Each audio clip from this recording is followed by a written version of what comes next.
good morning, good afternoon, or good evening, depending on where you are joining us from today. And for Max and I, it is almost evening as we are joining this webinar from beautiful Paris.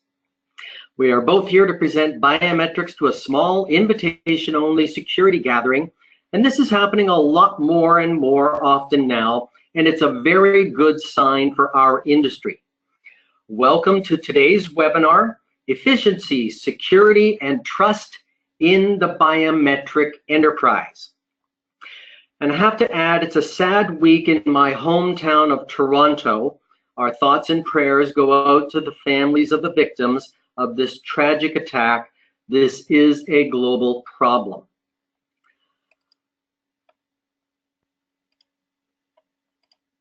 My name is Peter O'Neill, and I am the president of FindBiometrics and Mobile ID World, and we're just back from one of the world's biggest security conferences, ISC West in Las Vegas. This is my 15th year attending the show, and my, how it is changing. Artificial intelligence, IoT, blockchain robotics, connected living and drones. And of course, biometrics were more visible this year than ever before.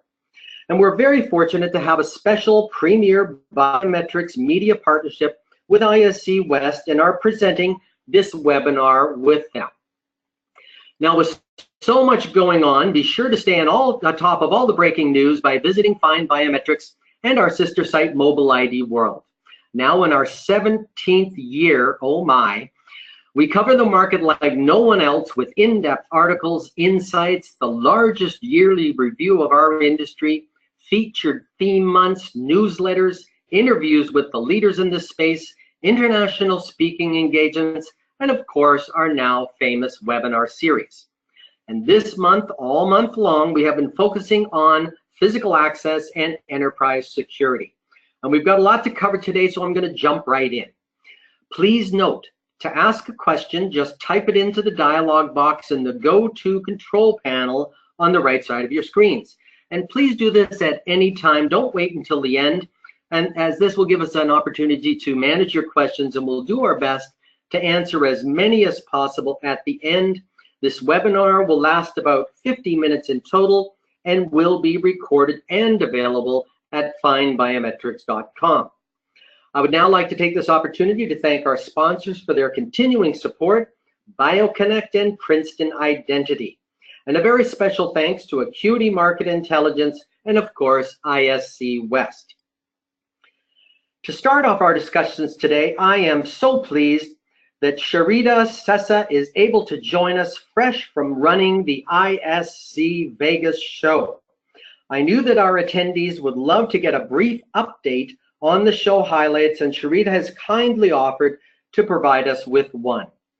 Sherida is the Industry Vice President, ISC Events. Take it away, Sherida. Thank you, Peter. It's such a pleasure to be here. Thank you for having me, and thank you to everyone that's on the line. As Peter just explained, we just wrapped up ISC West 2018, which was held out in Las Vegas at the Sands Expo. And the entire theme of this year's event was comprehensive security for a safer, connected world. And I'm very proud to say that biometrics absolutely played a large role at this year's show. So just to give you a little bit of background on the event, ISC West, if you were not there, brings in roughly 19,000 attendees to the show. Actually, we're over that number now, and over 30,000 total industry professionals. Those encompass 1,000 exhibitors and brands, and we also bring in 1,300 VIP end user buyers. The show doesn't stop with the exhibits. It actually has over 85 SIA Education at ISC West sessions, 25 special events, and then 6 featured areas of exhibits. So it is truly a very busy week and covers all aspects of security. At the show, we have several featured areas, as I mentioned, and biometrics actually play a role in several of these. So we have our brand new emerging technology zone, which is a startup area at the show. It was all new this year and brought in 40 companies who were brand new to the security industry. Almost all of them have been in business for 5 years or less. We also have a Public Security and Safety Expo, which is designed specifically for municipal applications of security products. A lot of law enforcement and cities attend that event. We have our Connected Security Expo, which we're actually seeing biometrics make a huge rise in. This section of the show is dedicated to the overlap between physical and cybersecurity in light of IoT. We have a Connected Home section that is focused more on the homeowner and the consumer smart home and how integrators of security systems can install these additional products for added revenue. And then we have our Unmanned Security and Safety Expo, which is drones and robotics for security applications. So truly an all-encompassing event. As I mentioned, biometrics is a huge portion of ISC West. We actually this year are up to a record 85 companies with biometrics offerings at the show, including the leading brands that you see below. And go ahead, Peter. And as I mentioned, we have quite a few SIA Education at ISC sessions, actually over 85 to be exact. And within that program, we weave biometrics into several of our tracks. So we actually have a full track on access and ID management, and biometrics topics abound within that. So below you're seeing just a sample of a few of the biometric sessions that you can attend at ISC West, and of course those update every year. So next year's topics will be slightly different, but certainly focusing on biometrics as well. Well, thank you very much, Sherida, and I'm particularly happy with the amount of dialogue that is now occurring around biometrics specifically, because in our recent year in review, education, is being stressed more and more as being absolutely critical, especially around biometrics, but around all sorts of topics. So congratulations on having that focus as well. Our pleasure. And we're also very fortunate to have Maxine Most provide our industry overview today. I have asked Max to focus on what she saw and learned at ISC West. Max is the principal of Acuity Market Intelligence and is the top analyst in our industry. Max has that ability to see things well into the future and accurately predict where our industry is heading, what the opportunities are, and where the challenges lay. Max will be providing us with her latest thinking now on this particular topic. I am so pleased to introduce the mighty Maxine Most. Hi, Peter, and hi, everyone. So happy to be joining you from Paris. Happy to be doing just about anything in Paris, quite honestly. But as Peter said, I'm just going to give you a few of my impressions of walking around ISC West and talking to people. I think Peter gave you a pretty good idea of what I do. If you're interested in finding more out about Acuity and the kind of analysis and research that we do, please feel free to stop by our website. But the focus today is on basically what I learned at ISC West. So basically, the first thing I can say is that the integrated physical and logical access is now coming. We've been talking about this in the industry for at least a decade, but there is evidence that at least the vendors in the marketplace understand that this is the future and that they need to start providing the products and services to support that future, and they need to start, as Peter said, educating the marketplace that this is where the world is going. And I think there's an awareness even within the end user community, though most of them are still operating with more basic technology, that this is the future. So we saw this is, these are just actual shots that I took walking around the show. So not really promoting any particular products or services, just trying to capture the gist of what I saw. The other thing to me that was fantastic was the number of images I saw of facial recognition, and how often that was not accompanied by any talk about biometrics. Mobile biometrics has so fundamentally changed the game now that people are talking about fingerprint recognition or face recognition without even mentioning biometrics. And this I thought was really interesting, because it's basically, this is a home door lock. This is not even anything that's really complicated for the enterprise industry. This was probably in that smart home section.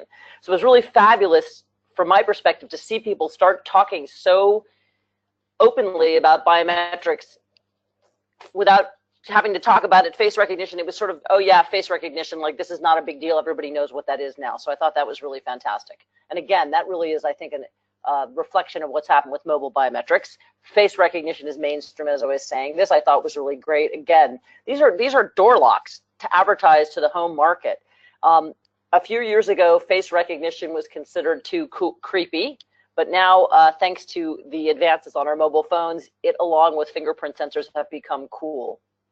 And now people are obviously, in this case, promoting this as something that is going to help you recognize your children at the door, which I think is fabulous. The other thing, too, that was also very clear to me is that the cloud is coming. This banner obviously references video surveillance and access control. But I saw a lot of promotion, a lot of products and services that lead me to believe that people are beginning to understand the value of cloud computing and access control. And I certainly believe that this is going to be the future in terms of how biometrics work, because it will allow us to no longer have to rely on what my good friend Rob Douglas calls approximations of identity. That we can actually identify people with biometrics, so that a lot of the other identifiers that are out there floating around in cyberspace, whether it's in the enterprise or in commercial databases, will just no longer be necessary. So again, the awareness that the change is coming, everything is going to be smart. I saw the word smart so many times, I couldn't believe it. And again, I think this goes to the idea that there's a recognition that this market is shifting, and that even though the marketplace today lags behind this vision, it's clear that this vision is what's driving the market. So everything was smart. Smart houses, smart security, smart door locks, smart buildings, smart residences. The whole world apparently is going smart, and obviously that relates to biometrics and the class of RFID solutions that I think biometrics is going to be replacing more and more. But still, that was very clear. And then there was stuff you didn't really need. I like this one. I don't really want artificial intelligence built into my doorbell. I just thought it was kind of funny. I mean, it goes with the smart theme, but to me, this was like really, okay, can I just have a doorbell that, yeah, maybe I need a little bit of intelligence in my doorbell. I don't know if I need artificial intelligence. And then finally, another sign that caught my attention, the global leader in door opening solutions. This just struck me as so funny, because isn't a doorknob a door opening solution? But this is the world we've come to, where what we think of is sort of something routine that we do dozens of times every day, which is to simply open a doorknob. Now we need solutions to solve that problem. So anyway, that was struck me as a little entertaining. And so those are my observations, and take it away, Peter. Well, thank you very much, Max. It's amazing over the years, and again, this is my 15th year at this show, how much it's changed. But I totally agree. It's funny how the industry picks up certain terms.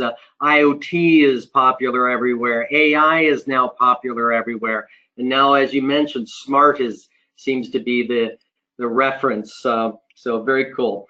Thank you very much for that. And now I'd like to introduce our two other panelists. Joining us from Princeton Identity, Mark Clifton, President and CEO, and from BioConnect, Rob Douglas, Chairman and CEO. Welcome. And our first question to our panel: how has the mass consumer adoption of mobile biometrics changed the enterprise security market?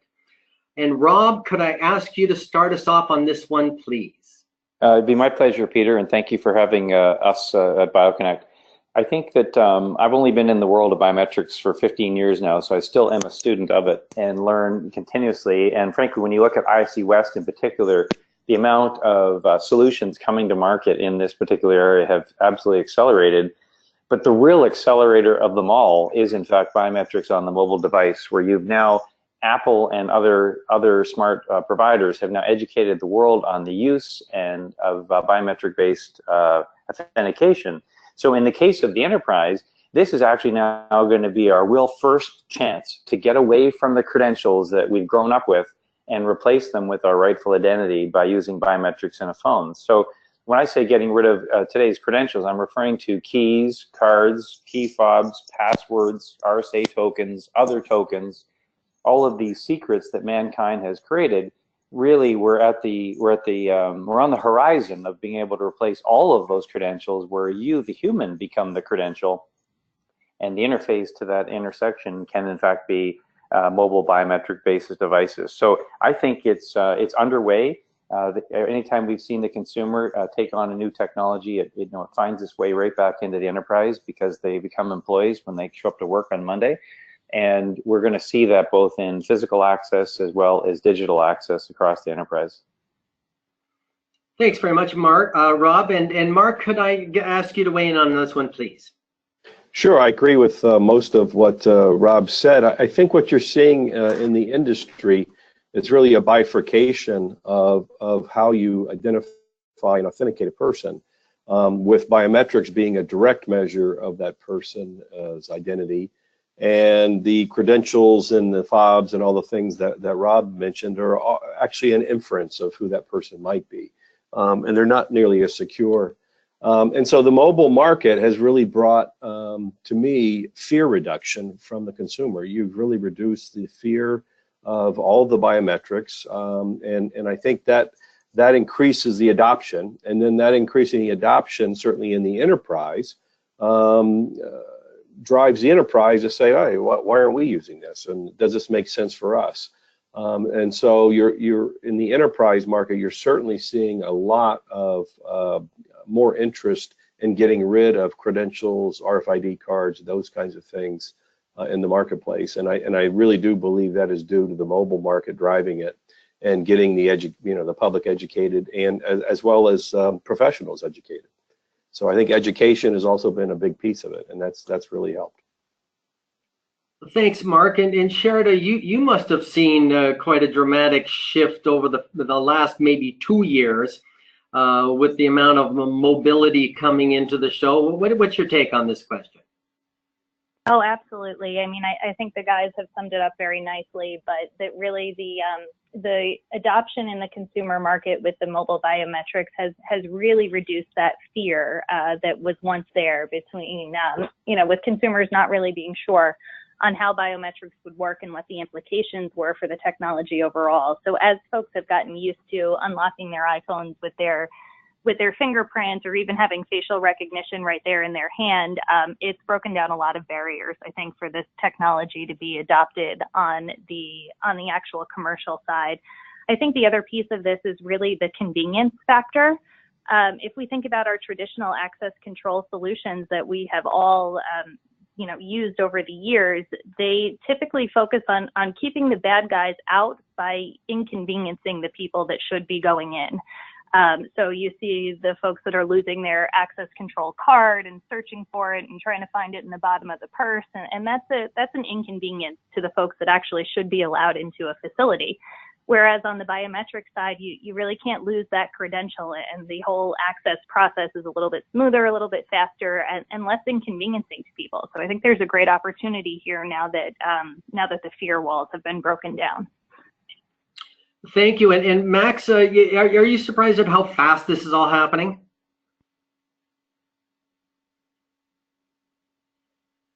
Sorry, I forgot to unmute myself there. Not really surprised at all. I actually think that it's happening a little bit slower on the enterprise than I would have thought, because we're seeing these solutions pop up. We're seeing, obviously, the vendors start to embrace them, but the overall penetration of biometrics and access control, at least in the North American market, is somewhere between 6 and 11%. So there's a lot of opportunity out there, and I think, as Sherida said, the convenience is what's driving the use on the mobile phones. And then, as Rob said, the expectation, if you can do this with your phone all the time that you're carrying around, your expectation when you walk into your place of employment is that you should just be able to do that too. And so it's the fear reduction, it's the convenience, and it's the expectation of the consumer base, which after all is the same base as the enterprise base. That to me is what's really changing.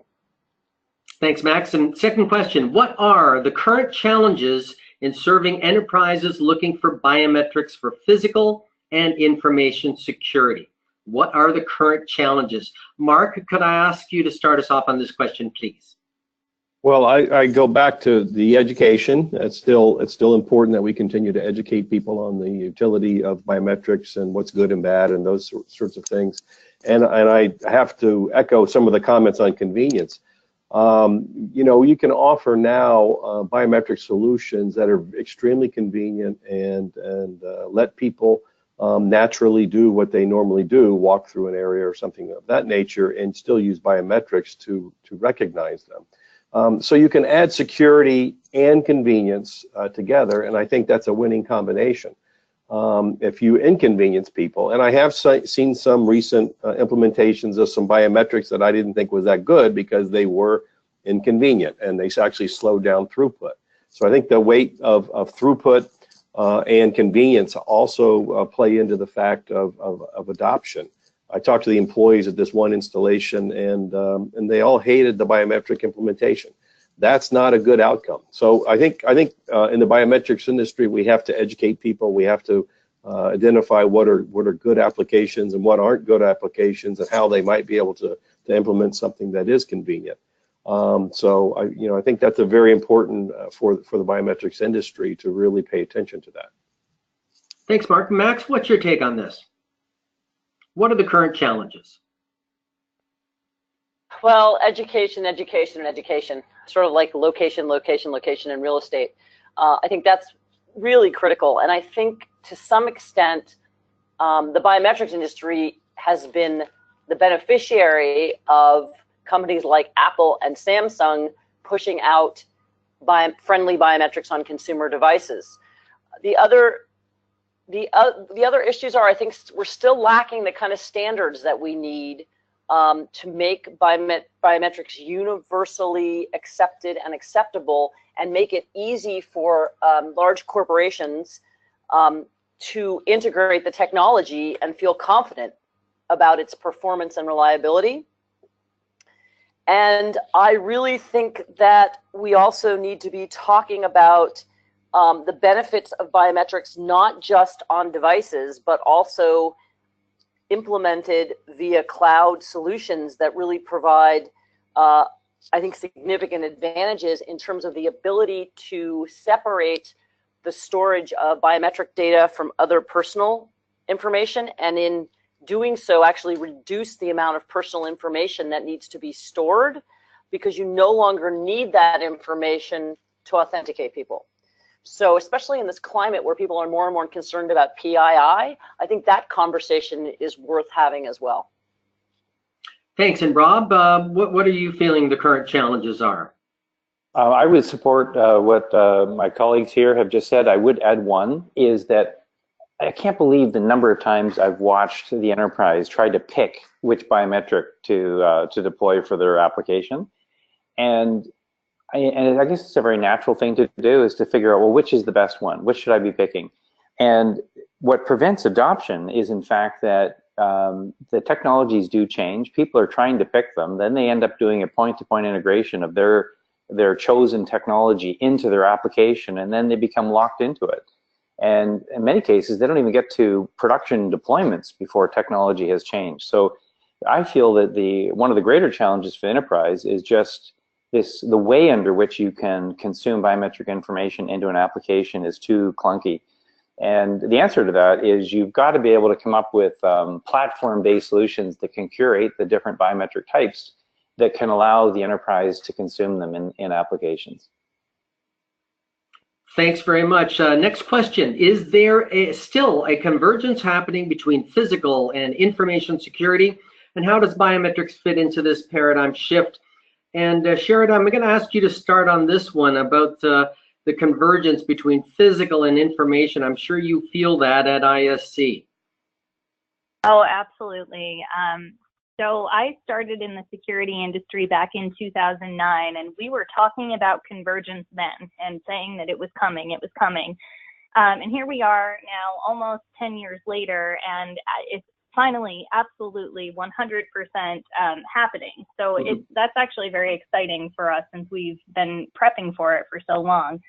But you know, we're seeing more and more from our attendees and from the exhibitors that come to the show that organizations are really not looking at security from a siloed perspective anymore. They're looking at security of their buildings, of their people, of their data, of their assets from a real holistic perspective. They're looking at it as one large encompassing function, and it's no longer divided between physical and information. So that opens up a lot of doors for us as an industry, I think.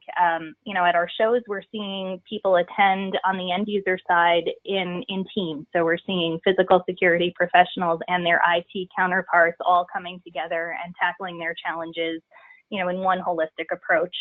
We actually, on the show side, embraced this a couple of years ago. We launched a whole section of our show, which I mentioned in the beginning of the session here, the Connected Security Expo, which is really dedicated to these technologies. And we're seeing now that biometrics has become a critical technology and really bridging that gap between the two. So, you know, as we know, we're seeing biometrics being used very heavily right now in access control systems, certainly enhancing the experience for the user. But I think it actually will go much further than that in the future. We will see it branching into different industries and really becoming more than an access control solution. So we on the show side are very excited about that, and I'm sure the other panelists have a lot more to add about the technicalities. Thanks, Sherida. It's interesting, this team approach from the end user. I'm really happy to hear that. I think that's critical to actually, you know, have this all occur. So thanks for sharing that information. And Rob, can I ask you to weigh in on this one, please? Yes. I've also lived this journey of this convergence since, in my case, about 2007. And it has been a long time coming. And I think a lot of the reasons for that is the desire to solve the problem between unifying both physical and digital identities in the enterprise has always been there. But there's always been, you know, technological hurdles that made it very difficult to actually be able to operationalize it or even afford it. And now that's not the case. Like, I think that the mobile platform is a ubiquitous platform. It is a part of the ecosystem required in order to bring this this information together. And so I think it's very real now today, and I think the cost of doing it has come down significantly. I know, having grown up in the access control world, that the enterprise is starving for data. The access control systems that exist traditionally have been very closed-based systems, and the enterprise is looking to be able to get identity-based information across who's getting into my buildings and who's actually interacting with my digital applications. So I think that unification is now here, it's now possible, and it's at a cost of ownership that's now significantly less than maybe where it would have been a decade ago. Thanks very much. Mark, how long have you been living this change? Well, I've been in this industry since 2008, so it's been a while. Not as long as Rob, but certainly long enough to start to see really a lot of the changes that are going on. And you know, in this day where every day we're hearing about a hack, we're hearing about you know, somebody breaking in digitally and stealing something. Well, the first layer of cybersecurity starts with authentication, knowing who the user that's getting onto my network and getting access to my network, who that person is and whether they're allowed to have the access. Well, for the person to even get to the point, typically they need to manage the access control. Some of the breaches, the major breaches that have happened, the hackers were able to actually get inside the building and access the hardware. So it does happen, and I think you know, knowing the cybersecurity, knowing the authentication of the individual, and access control go hand in hand. And I think that you're going to see more convergence as time goes on, and you're going to see a lot more, hopefully, fraud reduction, and some of these hacking incidents may be reduced. Thank you for that. Next question. While biometric physical access has been multimodal for years, face and iris recognition seem to be making up the bulk of the news. Is contactless carving out its niche in this space? Maxine, could I ask you to start us off, please? Well, I think the reason we're seeing the emergence of contactless, and I think that we're going to see more and more of that, goes back to this conversation that we're having about how new modes of biometrics are becoming more acceptable because they are more available, e.g. face and iris on people's smartphones. Anything that's available on your smartphone is cool. It's a new function. It's not creepy or scary. And so you have this platform, a global platform that's expanding rapidly, where it's accessible. There's something like, what, 2.5 billion, somewhere in there, biometric capable smartphones out in the marketplace right now. So you have that happening. So you have a platform. Then you have the experience that goes with that platform to all these users. They have this positive experience, and then you have, you know, what Mark mentioned about throughput capability. Contactless is going to improve the throughput of any biometric deployment. Well, I guess there's a caveat to that, a well-crafted and well-deployed biometric deployment.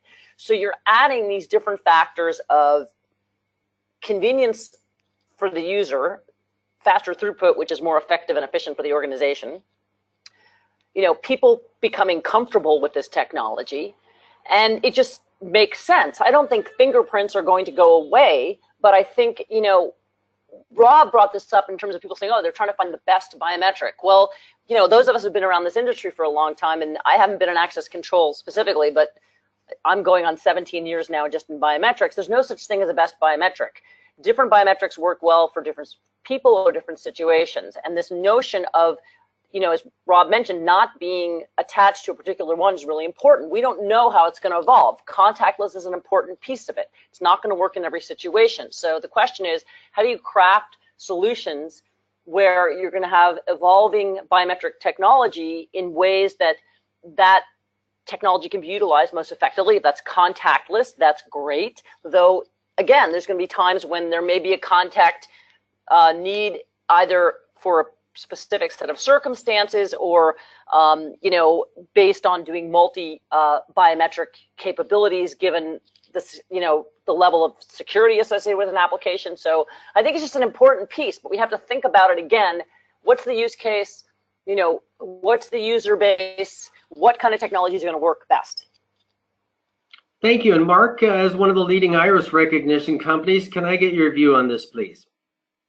Yeah, absolutely. I believe the contactless is really going to improve throughput, and I think that's really what's going to drive a lot of the adoption as well. You know, in the airport and travel industry, you're seeing nearly a doubling of the number of passengers that are going to happen over the next 4 or 5 years. Well, we're not going to double the size of our airports. We're not going to double our infrastructure. So we're going to have to get twice as efficient at the airports, and the lines are already horrendous, and I can't imagine them getting twice as long. So I think we have to come up with some solutions, and I believe contactless biometrics are part of that solution, where you can get high throughput and you can get extremely good security. And I think the multimodal is one of the key features of obtaining that key security. So you're going to see this happening. It's already moving in that direction, and I think you're just going to see more and more of it. And I think for the consumer, for the traveler, for the adopter, you're going to just see a lot happier customers, and I think that's important. Well, Mark, I'm glad you brought up the airport experience, because I had about an hour to think about this question as I landed in Paris. It took me an hour, like.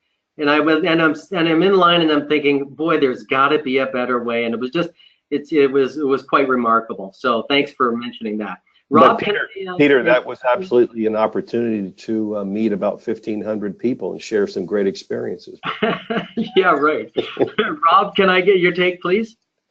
Yes. So you know, iris. Refer to iris and interface. You know, when I think of iris recognition today, it's very it is the highest assurance of identity. So that particular biometric type has proven to be the most reliable, and often that's the reason why it's being used in border crossings and you know, very high security areas. And at the same time, it's also very civilized. So when I cross a border, I do iris recognition because I'm part of the Nexus program. It's very civilized. I'm not touching anything. It's very simple, and it's quick. And so as a consumer of that particular biometric type, I'm getting high assurance of identity, and it's really easy for me to consume. At the same time, at a border crossings, I'm still also being asked to, put my fingers down on this little flat surface to authenticate my finger recognition. And every time I do it, I always look and think, geez, I'd rather not touch that. I'd rather just use my eyes. So that's a use case where, a touchless is very real and very beneficial. And additionally, is face recognition, I think, is a fantastic biometric because we all recognize each other based on our face. So that particular biometric is most lined up to the way we actually humans find and confirm identity with each other. So I think both of them have got a long, bright future, and the fact that we don't touch something is, is seen as a great attribute from a user's perspective. Thanks, Rob. I also use that system landing in Canada, and it's fantastic. So what role does artificial intelligence play in the biometric enterprise today? What are biometric vendors doing to keep up with the rapidly evolving AI trend? And Sherida, I'm going to ask you to start on this one in a more sort of general way. What are you feeling and seeing around AI at the show? So we're seeing AI pop up all over the place in the last, I would say it started last year at our 2017 event and has really blossomed since then. I think this goes to one of Max's points from the beginning of the webinar, that if you walked around ISC West this year, more vendors than not were touting AI, machine learning, all sorts of artificial intelligence. So it's popping up everywhere. Obviously, we're all talking about it, and it has very broad impacts. It impacts almost all of our security technology, whether it be access control, whether it be video surveillance. So it's only natural, I think, that it definitely impacts biometrics. We haven't talked a ton about behavioral biometrics on this panel, but I think there's definitely some huge implications between AI and the behavioral parts of the biometric technologies. So very interesting to follow, and I look forward to seeing how it evolves over the next couple of years. Thanks. A really, really good point, behavioral side of things, right? Rob, can you weigh in, please?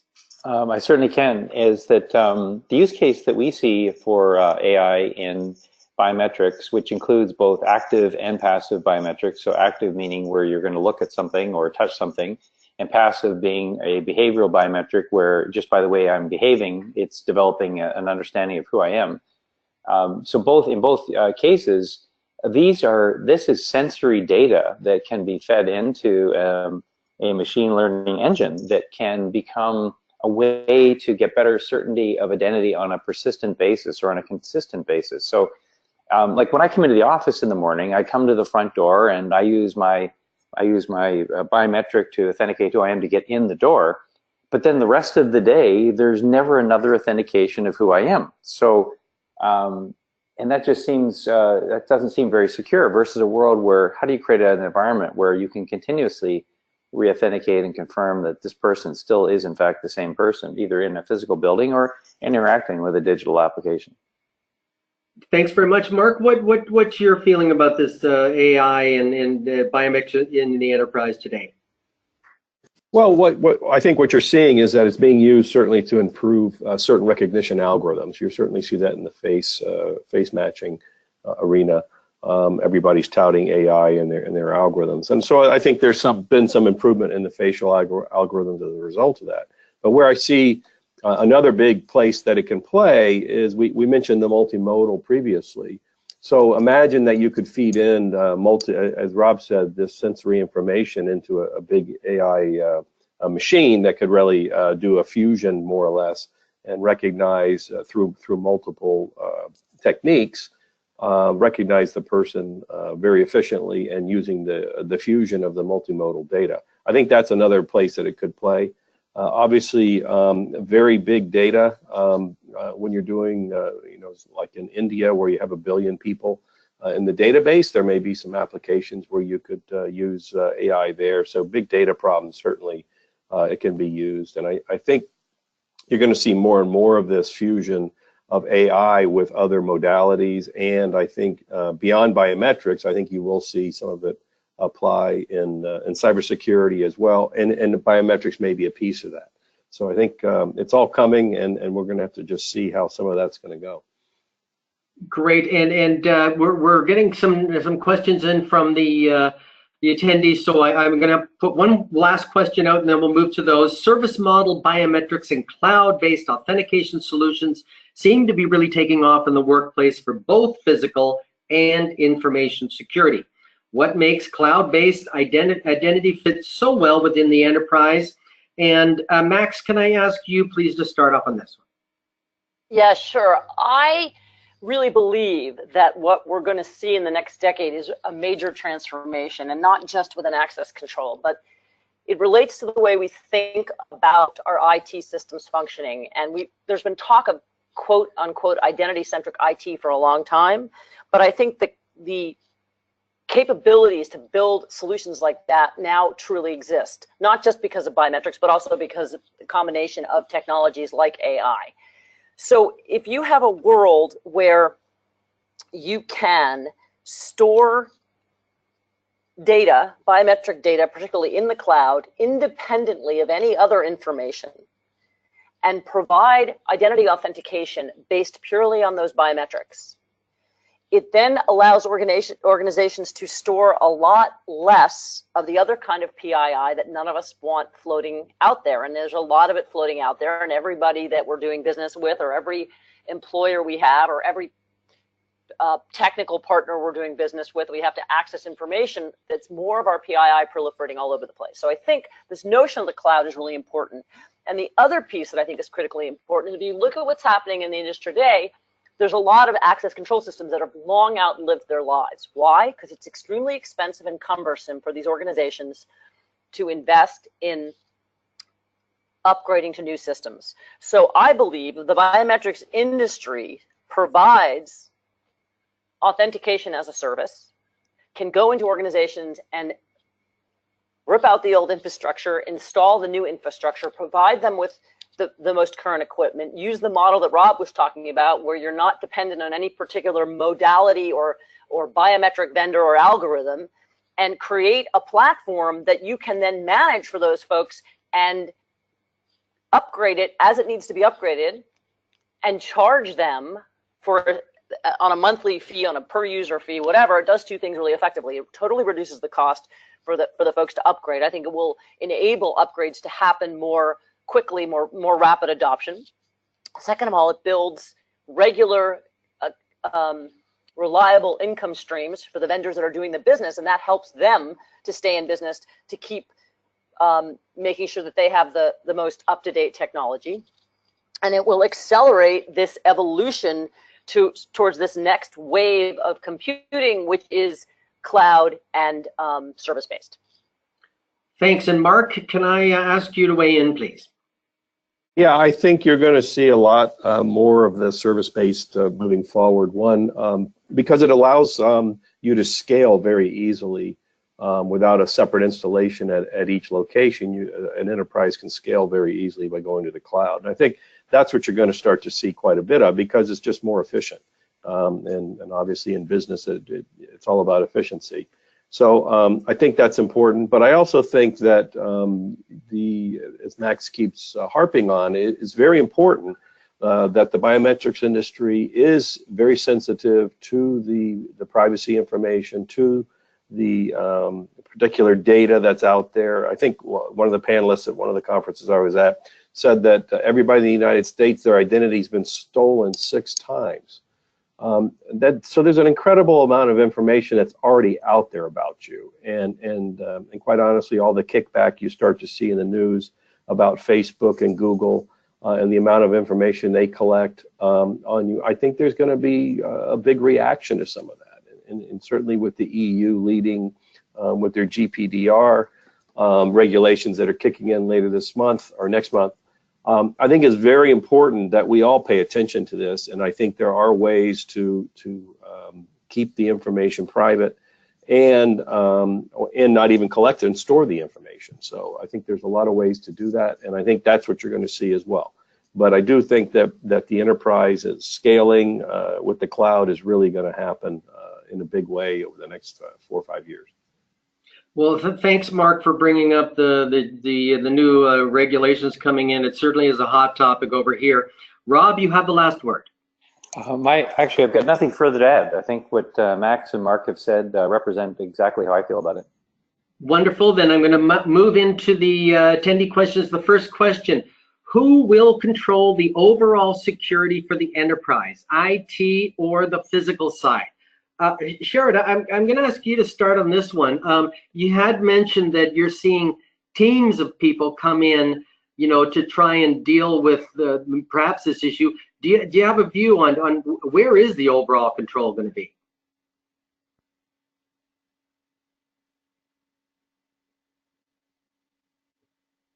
Sherida, you there?